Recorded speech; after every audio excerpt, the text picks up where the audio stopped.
행복하세요? 행복하셨으면 좋겠습니다. 하루에 사람들은 공기를 어느 정도 마실까요? 하루 종일. 예, 정확한 표현입니다. 하루 종일. 하루 종일도 아니고 하루 종일 마시는 겁니다. 보통 8,000리터 정도는 마신다고 합니다. 8,000리터. 상상이 가시나요? 8,000리터. 사람은 식사를 3번, 어떤 분은 2번, 어떤 분은 4, 5번. 잠은 5시간에서 8시간. 조금 더 많이 주무신 분도 있고 짧게 주무신 분도 있고. 그런데 호흡은 우리가 예약하지 않습니다. 그냥 하나님께서 계속 쉬어라.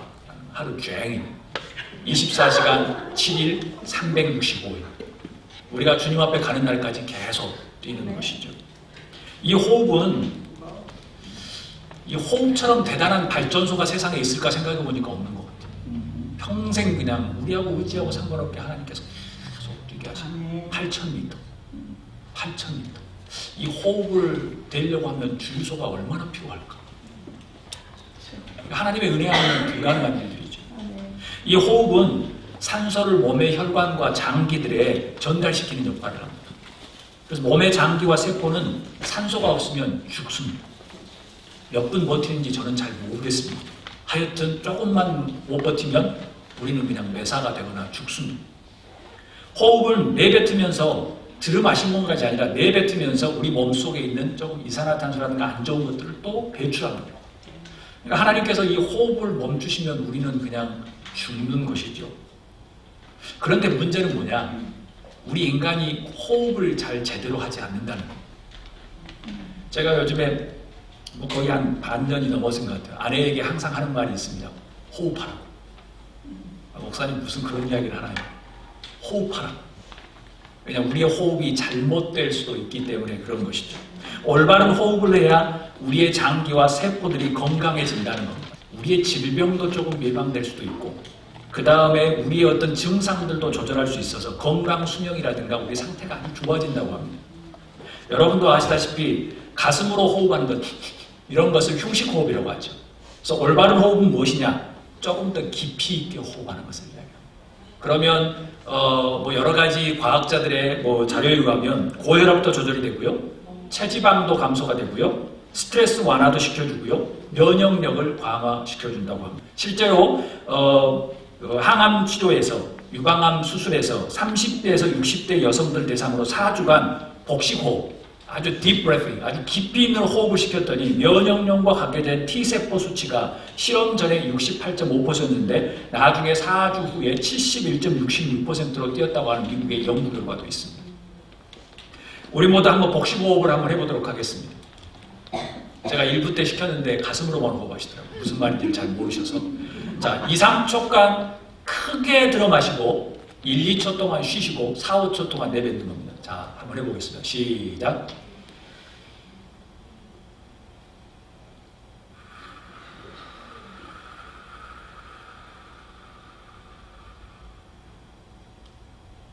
이걸 잘 못하시는 분들은 성격이 아주 급하신 분들. 감사합니다. 저는 클라이언트를 만나게 되거나 특별히 앵거 컨트롤, 성격이 급하거나 화가 있는 분들, 미국도 폭력도 많고 알코올 중독자도 많아요. 그러면 저는 딥 브레싱을 시킵니다. 한 3번에서 한 5, 6번 시키면 바로 그 사람 혈압이 확 떨어져요. 저는 매일 실험합니다. 제가 좀 가슴이 팍팍 뛰고 있을 때 저는 딥 브레싱을 한 3, 4번 합니다. 그러면 심장박동이 확 떨어집니다. 저의 실험 대상이기도 하고 만나는 사람마다 그렇죠. 그래서 유튜브 보면 3분 메디테이션, 5분 메디테이션, 딥 브레싱에 대한 이야기를 많이 합니다. 별것도 아닌 하나님이 주신 것인데 우리에게 효과가 많지요. 요즘에는 암 치료하는데 가장 비싼 건 아니지만 고치료 비용 드는 요법이 뭐냐면 고압 산소 치료예요. 그래서 이렇게 무슨 통이 있어가지고 들어가면 고압의 산소를 마시게끔 해서 암 치료를 하는 거예요. 근데 이것은 이때만 있는 것이 아니라 많은 의사 선생님들이 뭘 치료했냐면 말기암이라든가 3, 4기 되면 자연 속에 들어가서 집에서 안 자고 문을 열어놓거나 자연 속에 가서 침낭을 하고 저녁에 자는 겁니다. 왜냐하면 공기를 마시기 위해서. 그런 치료는 세상에 워낙 많은 치료니까. 그만큼 산소 호흡이 중요하다는 겁니다. 우리 어린아이들 호흡하는 거 보면 어떠죠? 이게 아니죠. 배가 쑥 나왔다가 들어가죠. 하나님이 원래 호흡하라고 할 때 그렇게 하신 거예요. 그런데 왜 그 호흡을 잃었느냐? 너무 바쁘거든. 너무 화가 많거든. 너무 막 정신없이 바쁘니까 그런 숨을 쉴 여유가 없어요. 어른들 되면 뭐 이렇게 나아가는 것이죠. 오늘 말씀 제목 한번 따라하겠습니다. 늘 신선한 영의 호흡을 하라. 늘 신선한 영의 호흡을 하라. 영성훈련 첫 번째 시간은 이거였습니다. 묵상의 바다를 항해하라 였습니다. 오늘은 영성훈련 두 번째 시간입니다. 기도를 영적인 호흡이라고 하지요. 그런데 저는 영적인 호흡이 아니라 늘 신선한 영의 호흡을 하라라는 제목을 붙였습니다. 우리의 잠자다가 보면 무호흡증이 있습니다. 우리가 막 성격이 급하다 보면 호흡이 막 짧아집니다. 그러니까 어떻게 막 이렇게 성질을 내는, 호흡을 제대로 안 하기 때문에 그렇습니다. 흉식호흡, 가슴으로만 정신없이 하는 그런 호흡의 기도가 아니라 deep breathing처럼 깊이 있는 복식호흡, 아주 깊이 있게 배가 볼록 나오는 것처럼 호흡하는 것, 그런 기도를 하자는 것입니다. 건강하고 깊이 있는 신선한 기도, 우리의 영과 육과 삶과 영성을 건강하게 만드는 기도, 그게 우리의 영성생활의 건강의 비법이죠. 인도 선교사였던 윌리엄 캐리가 이렇게 이야기했습니다. 비밀스러운 열렬한 믿음의 기도는 모든 개인들의 신앙심의 바탕이라고 합니다. Prayer, secret, fervent, believing prayer lies at the root of all personal godliness. 기도가 신앙의 바탕이라는 거예요. 기도가 신앙의 기초라는 거예요. 리차드 포스터, 그의 책 Celebration of Discipline, 이 책은 뭐 미국의 신앙의 가정에 없는 분이 없을 정도로 많이 팔린 책입니다. 이 책에서 리차드 포스터는 이렇게 이야기해요. 기도는 영적 생활의 개척자라고 이야기해요. 그러니까 기도가 없으면 우리가 영적 생활을 하지 않고 있다라는 말이에요. 그리고 여기서 이렇게 이야기해요. 기도는 영성 형성을 위한 가장 중요한 것인데, 우리가 영적인 삶을 하기 위한 가장 중요한 것인데, 하나님 아버지와 함께 계속적인 교제로 이끌어간다고 이야기해요. 그러면 기도란 무엇일까요? 우리 다 한 목소리로 읽도록 하겠습니다. 기도는 영적인 삶의 개척자이며 하나님과 교제하는 것이다 라는 겁니다. 우리가 하나님의 성령이 거하시는 성전이에요. 그래서 우리는 밥을 먹으면서 성전을 잘 하는 것이 아니라 기도하면서 우리의 성전을 잘 가꾸어야 되는 거예요. 그래서 영적인 호흡인 기도를 통해서 성령님이 우리 몸과 정신과 영 안에 거하시도록 교제하는 겁니다. 그래서 이 책에서는 또 기도는 뭐라고 이야기했는지 또 그 다음 말씀 읽도록 하겠습니다. 기도는 변화이다 라는 겁니다. 기도는 하나님이 우리를 변화시키는 제일 중요한 수단이에요. 이거예요. 우리가 기도하고 있는가? 그러면 우리는 지금 변화하고 있다는 거예요. 하나님과 교제하고 있다는 겁니다. 따라서 우리가 기도하지 않는다면 어떤 것이냐? 우리의 인생에 하나님의 역사를 알아차리는 것을 포기하는 거예요. 하나님의 교제가 없기 때문에 기도하지 않으면 하나님께서 무슨 말을 하는지, 하나님께서 뭐라고 원하시는지 교제가 끊어진 거예요. 기도가 없으면 곧 영적으로 죽은 사망 선고예요. 즉 기도가 없는 것은 하나님이 우리 안에 없다는 증거예요. 기도는 변화로서 하나님의 역사가 우리의 현실에 나타나고 눈으로 증명되고 있는 것을 말하는 거예요. 우리 다 함께 마가복음 1장 35절 말씀을 읽도록 하겠습니다. 아주 이른 새벽에 예수께서 일어나서 외딴 곳으로 나가셔서 거기에서 기도하고 계셨다라는 겁니다. 예수님이 할 일 없이 아침에 잠이 없으셔서 일찍 가신 게 아니에요. 예수님의 모범을 통해서 기도는 무엇일까요? 우리 다 함께 읽도록 하겠습니다. 기도는 삶의 제일 우선순위이다. 역사적으로 성경 안에서 하나님과 함께 걸었던 모든 사람들은 그들의 삶 속에서 제일 중요한 일이 기도하는 사람이었어요. 성서에서 위대한 인물과 지금까지 기독교 역사에서 위대한 사람들은 기도하지 않고 지식으로만 주님 앞에 나간 사람이 한 명도 없어요. 다 기도하는 사람이에요. 지식은 없을지라도 기도하는 사람을 하나님이 사용하셨어요. 이른 새벽과 아침에 한적한 곳에서 기도하신 예수님은 그 기도가 그 예수님의 라이프 스타일이었어요. 그날 한 번 가신 게 아니라 지난주에 제가 예수님의 말씀을 2번이나 읽었을 때 그 오병이의 기적과 무리를 걸으실 때도 하나님은 한적한 곳에서 기도하셨어요. 오늘 말씀도 예수님은 평상시 습관에 따라서 기도하셨어요. 다 함께 시편 63편 1절 말씀을 읽도록 하겠습니다. 하나님, 주님은 나의 하나님입니다. 내가 주님을 애타게 찾습니다. 물기 없는 땅, 메마르고 황폐한 땅, 내 영혼이 주님을 찾아 목이 마르고 이 몸도 주님을 애타게 그리워합니다. 아멘. 얼마나 멋진 시입니까? 얼마나 멋진 기도입니까? 이 시편 63편은 다윗 왕이 자기의 장인 사울 왕을 피해서 광야에서 방황하면서 쫓겨다니던 심정이에요. 쫓겨다니면서 지은 시예요. 시가 아니라 기도지요. 주님, 내가 주님을 애타게 기다립니다. 애타게 찾습니다. 내가 지금 서 있는 곳은 물기 없는 땅입니다. 내가 지금 있는 곳은 메마른 황폐한 땅입니다. 내 영혼이 주님을 찾아 목이 마르고 이 몸도 주님을 애타게 그리워합니다. 시와 같은 기도예요.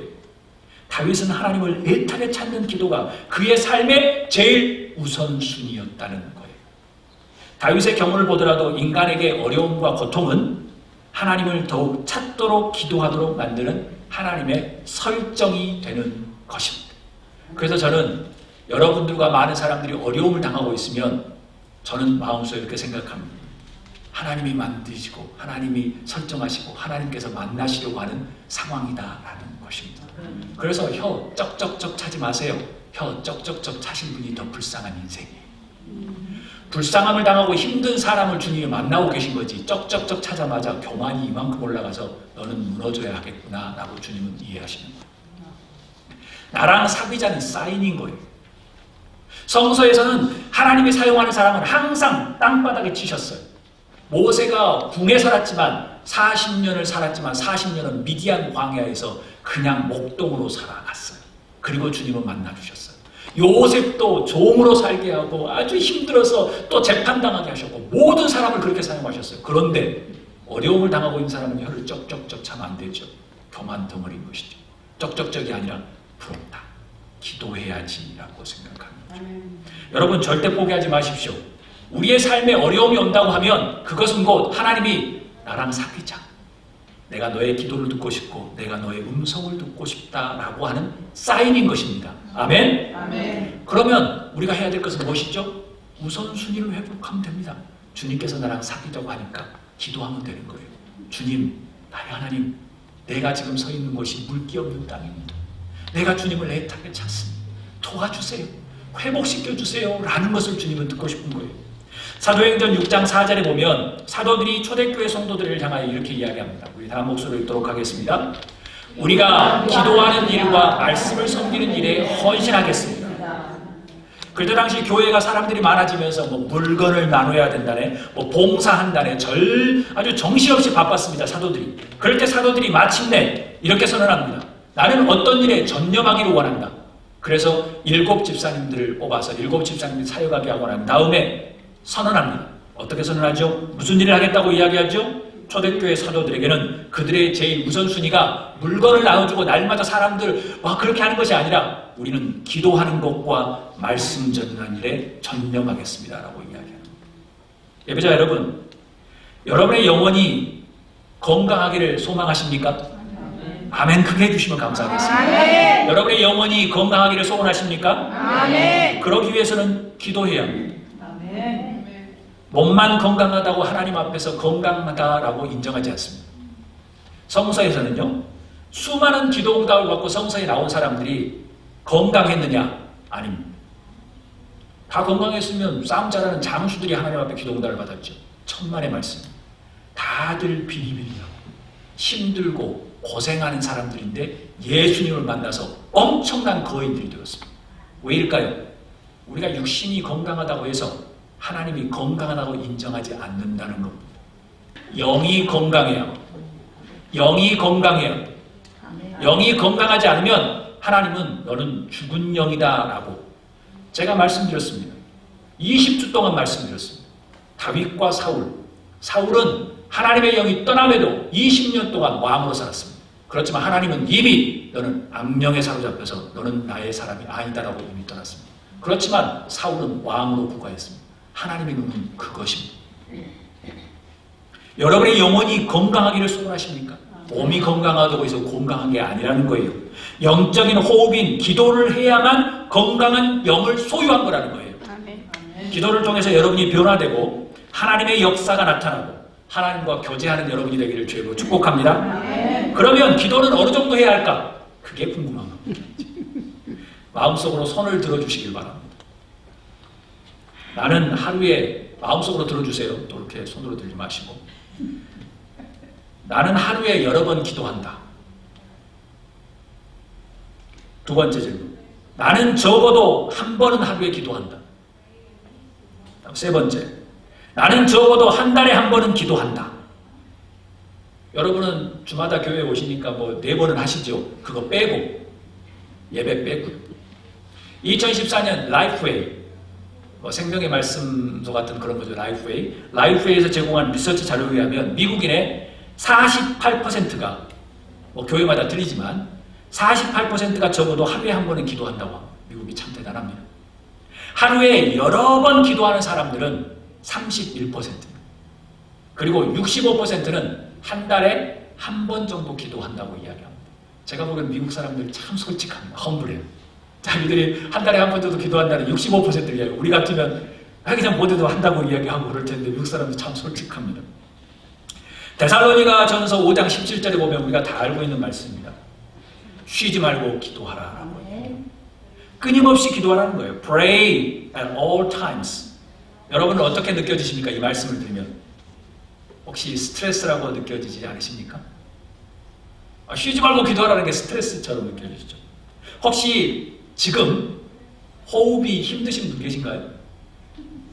호흡하는 거 힘드신 분 계세요? 그러면 빨리 이머전시에 가세요. 예배드리지 마시고.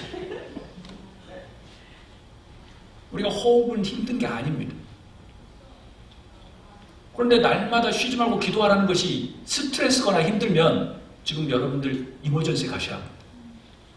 심각한 이머전시에 가셔야 합니다. 그게 지금 수년 동안 있었다. 여러분 이미 죽은 겁니다. 영적으로. 힘드시거나 스트레스? 아니지요. 만약 그러시다면 병원에 빨리 가셔야 돼요. 우리의 몸과 영성에 지금 빨간불이 켜져 있는 거예요. 기도는 절대 스트레스가 아닙니다. 왜요? 호흡을 안 하면 우리는 죽는 거니까. 우리가 인식하는 순간마다 하나님의 실존을 기억하고 교제하려는 것이기 때문에 그걸 스트레스로 주신 게 아니에요. 기도는 영적인 호흡이며 대화이기 때문에 그렇습니다. 스트레스가 아니라 즐거움이며 행복입니다. 미국 인디언을 선교했던 데이비드 브레이너드가 이렇게 이야기했어요. 그의 일기에 이렇게 적습니다. 그의 일기. 나는 내가 기도를 위한 많은 시간을 보내는 오두막에서 혼자 있기를 좋아한다. 나는 하나님께 비밀스러운 금식과 다음 주는 금식에 대한 이야기고 금식과 기도를 드리기 위해서 오늘 따로 혼자 있었다. 그의 일기는 거의 그럽니다. 북미 최초의 선교사, 미국과 캐나다의 최초의 선교사가 누구냐면 아도니람 저드슨입니다. 40년 동안 버마에서 복음을 전했던 사람입니다. 그는 하루에 바쁜 일과 일상을 내려놓고 하루에 7번씩 기도하기 위해서 외딴 물러나야 할 곳을 찾아서 기도했습니다. 그 사람만 그런 게 아니라 지금도 미국과 세계에 엄청나게 많은 사람이 하루에 6, 7번을 기도하기 위해서 하는 사람들이 무궁무진합니다. 존 웨슬레이 목사님, 우리 감리교를 창설한 존 웨슬레이 목사님은 매일 2시간씩 기도했습니다. 지난주에 제가 설교했던 개혁자 루터는 자기가 좋아하는 시간을 구별해서 3시간씩 기도했습니다. 그런데 그 3시간을 어떻게 했느냐? 성경을 읽으면서 묵상하고 기도하는 것이 유기적으로 연결된 영적인 훈련을 했습니다. 그에게 기도란 이겁니다. 묵상하는 기도요, 묵상이라는 기도에 또 묵상 안에 들어가는 것이었습니다. 사랑하는 예배자 여러분, 깊이 있는 영적인 호흡인 기도하는 묵상, 묵상하는 기도에 시간과 공간을 구별하여 드릴 수 있기를 주님으로 축복합니다. 아멘. 2주 전에 말씀드렸습니다. 보네포 목사님에게 이야기하면 목사님 왜 묵상을 하시지요? 보네포 목사님 이야기했습니다. Because I'm a Christian.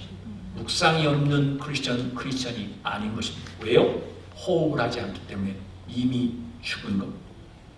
누가복음 11장 1절에 보면 예수님께서 어떤 곳에서 기도하러 계셨는데 기도를 마치셨을 때 그 제자들 가운데 한 사람이 예수님께 말합니다. 주님, 요한이 자기 제자들에게 기도하는 것을 가르쳐 준 것 같이 우리에게도 그것을 가르쳐 주십시오라고 해요. 이 말씀에 포인트가 있습니다. 분명히 그들은 이스라엘 사람으로서 기도하는 걸 아는데 예수님이 오신 다음에 기도하는 것을 가르쳐 주라고 이야기합니다. 그것은 뭐냐? 잘못하면 기도를 잘못하고 있었다는 겁니다. 여러분, 왜 제자들이 기도하는 것을 가르쳐 달라고 했을까요? 우리 다 한 목소리로 읽도록 하겠습니다. 진짜 기도는 배워야 하는 것이다. 왜 기도는 배워야 할까요? 이유는 간단합니다. 하나님의 생각과 인간의 생각이 다르기 때문입니다. 잘못하면 인간의 욕구가 기도로 둔갑하게 될 가능성이 너무하기 때문에 그렇습니다. 그것을 기도라고 착각할 수 있기 때문에 그렇습니다. 그래서 요한복음 15장 7절에는 이렇게 이야기해요. If you abide in me and my words abide in you, ask whatever you will and it shall be done for you. 너가 내 안에, 내가 너 안에 있지 않고 구하는 것은 다 거짓말일 것이다. 하나님의 뜻을 모르고 기도하는 것은 무당에게 기도하는 것과 똑같다는 거예요. 우리 오늘 본문의 말씀, 우리 다 함께 마태복음 6장 5절에서 8절 알렉스가 읽었던 말씀을 다 한 목소리로 읽도록 하겠습니다. 너희는 기도할 때 위선자들처럼 하지 말아라. 그들은 사람들에게 보이려고 회당과 큰 길 모퉁이에 서서 기도하기를 좋아한다. 내가 진정으로 너희에게 말한다. 그들은 자기네 상을 이미 다 받았다. 너는 기도할 때 골방에 들어가 문을 닫고서 숨어서 계시는 내 아버지께 기도하여라. 그리하면 숨어서 보시는 너의 아버지께서 너에게 갚아주실 것이다. 너희는 기도할 때 이방 사람들처럼 빈말을 되풀이하지 말아라. 그들은 말을 많이 하여야만 들어주시는 줄로 생각한다. 그러므로 그들을 본받지 말아라. 하나님 너의 아버지께서는 너희가 구하기 전에 너희에게 필요한 것이 무엇인지를 알고 계신다. 아멘. 저는 이 말씀 들으면 너무나도 기분이 좋아요. 너무 기분이 좋아요. 예수님이 제자들에게 가르쳐준 기도는 어떤 것일까? 주기도문도 있지만 여기서 말씀하신 거 이겁니다. 제가 세 가지를 요합니다. 기도는 괜찮습니다. 기도는 타인에게 보여주는 것이 아니라는 거예요. 저의 용어로는 이겁니다. 기도는 자랑한 것이 아니라는 거예요. 두 번째 이겁니다. 기도는 개인적인 시간과 공간을 구별하는 것이에요. 기도는 골방에서 하는 것이라는 거예요. 그 골방이 여러분의 다이닝 테이블일 수도 있고 여러분의 침대일 수도 있고 소파이기도 하고 아니면 여러분의 정원일 수도 있고 아니면 한적한 공원일 수도 있어요. 그렇지만 다른 사람이 없는 구별된 시간. 세 번째는 이거예요. 기도는 하나님의 음성을 듣는 거예요. 중언부언 하지 말라는 건 뭐냐면 일방적으로 혼자 막 짓거리다 가지 말라는 거예요. 좀 들어라는 거예요. 왜요? 하나님은 너가 구할 걸 이미 알고 계시는 거예요. 자녀들이 뭘 원하는지 알아요. 그런데 자녀들이 이야기하기를 원하고 교제하기를 원해요. 필요할 때 돈 달라고 하는 것이 아니라 하나님은 그것을 원하시는 거예요. 만약 여러분에게 하나님의 음성이 들리지 않는다면 여러분의 지금 영적인 핸드폰에 하나님의 신호가 지금 꺼진 거예요. GPS가 사라진 거예요. 이유는 다양하겠죠. 분주화. 성서에서는 분주화라는 표현이 없어요. 내일 일은 내일 걱정. 내일이 알아서 하게끔 놔둬라고 이야기하는 거예요. 그게 요즘에 최고의 신학이고 최고의 트렌드예요. 하마터면 열심히 할 뻔했다. 한국의 베스트셀러예요. 내일을 위해서 하마터면 열심히 하지 마세요. 내일 일은 내일이 하게끔 놔두셔야 돼요. 그게 교회의 일이라도 하지 마세요. 그것 때문에 사람들 상처받아요. 내일 일은 내일 하게 놔두세요. 오늘 하나님 앞에서 평안하고 평화를 누리세요. 그게 중요한 거예요. 성공지향, 자녀들이 성공하면 은혜라고 천만의 말씀이에요. 교회가 커지면 무너지기 십상이에요. 성공이 아니라 하나님 앞에 예배자로 서는 거예요. 물질이란 우상들에게 지배당하는 것, 그리고 감정에 춤추는 것, 다 한 목소리를 읽도록 하겠습니다. 중보의 기도는 기도의 꽃이다. 여러분의 기도가 타인에게 흘러가도록 해야 하는 거예요. 많이 듣다 보면 기도가 어떤 사람은 병 아플 때만 하나님 앞에 기도하고 병 나오면 오지 않는 사람들이 있어요. 선택적이죠. 그리고 기도할 때 오면 자기 기도만 열심히 하는 사람이 자기 자녀만. 어떤 사람 기도를 들어보면 자기 기도는 하지 않고 남의 기도만 하는 사람들이 있어요. 우리가 생각해봐도 남의 기도를 하는 사람이 당연히 정상적이겠죠. 예수님의 기도도 당연하겠지. 그럼 어떤 것이 응답될지 안 될지는 당연하겠죠. 하나님이 어떻게 기뻐하실지도 당연하겠지요. 긍휼과 헤아림의 기도가 흘러가게 해야 된다는 거예요. 특별히 하나님이 주신 긍휼, God given compassion, 그것이 우리의 기도를 완성하는 거예요. 예수님은 십자가에 돌아가시면서 십자가에 못 박히시면서까지도 그 전날 밤 계속 우리를 위해서 기도하셨어요. 그 중에 어떤 중보 기도를 한 주 동안 우리가 한번 해볼까? 어거스틴이 하나님을 떠나 방탕한 생활을 할 때 꿈을 꿨어요. 꿈속에서 그는 파도가 밀려오는 끝없는 펼쳐지는 백사장을 걸어갔어요. 그곳에 한 소녀가 모래 구덩이를 파놓고 조개 껍질로 바닷물을 막 담고 있었거든요. 어거스틴이 소녀에게 이야기합니다. 애야, 거기서 뭘 하고 있니? 소녀는 조개 껍질로 계속 물을 퍼담으면서 저 바닷물을 다 퍼서 이 모래 구덩이에 담을 거예요 라고 말합니다. 이 말을 듣고 어거스틴이 웃었지요. 야, 바다가 얼마나 넓은데 바닷물이 얼마나 많은데 그렇게 그 작은 조개 껍질로 다 퍼담을 수 있겠어? 라고 이야기하죠. 그러자 그 소녀는 어거스틴의 얼굴을 봐오면서 이야기했죠. 그렇지만 계속 퍼서 담으면 언젠가는 바닷물이 다 마를 거예요. 어거스틴은 다시 그 소녀에게 큰 바다를 작은 모래구덩이에 담기란 불가능한 거야. 현실, 팩트를 이야기하는 거죠. 그러면서 이야기해요. 부모님이 걱정할 거니까 빨리 가라, 집으로. 그때 그 소녀가 어거스틴을 똑바로 쳐다보면서 이야기해요. 아저씨! 저 바다보다 큰 하나님을 조개껍질같이 작은 아저씨의 머릿속에 담을 수 없으니 이제 아저씨도 하나님께 돌아가세요 라고 이야기합니다. 그 이야기를 듣고 깜짝 놀라서 어거스틴이 잠을 깹니다. 왜 이런 꿈을 꿨을까요? 당연히 어거스틴을 위해서 눈물로 기도하는 모니카의 기도 덕분이죠. 그는 어머니의 기도 덕분에 회심을 하고 그래서 온 기독교의 신학을 대집성한 위대한, 그래서 우리가 다 이야기하는 어거스틴 성 세인트라고 이야기하죠. 기독교 최고의 신학자가 되었습니다. 그럼 우리가 해야 될 일은 무엇일까요? 다 한 목소리로 읽도록 하겠습니다. 우리는 기도의 어머니 아버지로 살아야 합니다. 우리를 향한 하나님의 마음은 우리 자녀에게 향하게 만들자는 겁니다. 이는 우리가 자녀들을 위해서 기도해야 함을 의미합니다. 기도하십시오. 여러분의 기도의 손을 통해서 자녀들에게 있는 정서적인 트라우마 아니면 상한 심령을 고치도록 우리가 기도해야 합니다. 자녀들의 마음과 삶 속에 하나님의 평화와 기쁨이 가득 차게 해달라고 기도해야 합니다. 기도하는 사람에게 모든 것이 달려있습니다. 기도하는 사람이 역사를 씁니다. 여러분에게 달려있다는 의미입니다. 한 주 동안도 기도의 꽃을 피우는 여러분이 되기를 주의 이름으로 축복합니다. 또 한 가지 덧붙이면 어둠의 악의 세력에 대항하는 기도를 해요. 그래서 베드로전서 5장 8절에 이렇게 이야기해요. 정신을 차리고 깨어 있으십시오. 여러분의 원수 악마가 우는 사자같이 산길차를 찾아 두루 다닙니다. 라고 표현하는 겁니다. 이것은 세상 사람에게 이야기한 것이 아니라 교회에 있는 사람에게 이야기합니다. 잘못하면 어둠의 세력에게 우리가 넘어진다는 거예요. 우리가 어둠의 앞잡이가 될 수 있다는 거예요. 저도 이렇게 한번 글을 적었습니다. 저도 이번 주에 이런 기도를 한번 초점을 맞추면 좋겠다라는 거예요. 나의 내면의 악에 대항하는 기도, 아니면 성숙을 위한 기도. 제목은 물인매입니다. 물인매는 물맷돌이란 말이에요. 나는 울퉁불퉁입니다. 손으로 들면 까칠까칠해서 쥐고 던지기에 불편한 거친 야생의 돌입니다. 나는 모나서 우락부락입니다. 말이라도 걸라치면 들쭉날쭉해서 친밀한 도구로 사용치 못할 다듬어지지 않는 온한 돌입니다. 나는 각진 뾰족입니다. 다가가면 가시처럼 날카로워서 언제쯤 사용하기 수월할까 한숨밖에 나오지 않는 차돌입니다. 나는 둥글둥글이고 싶습니다.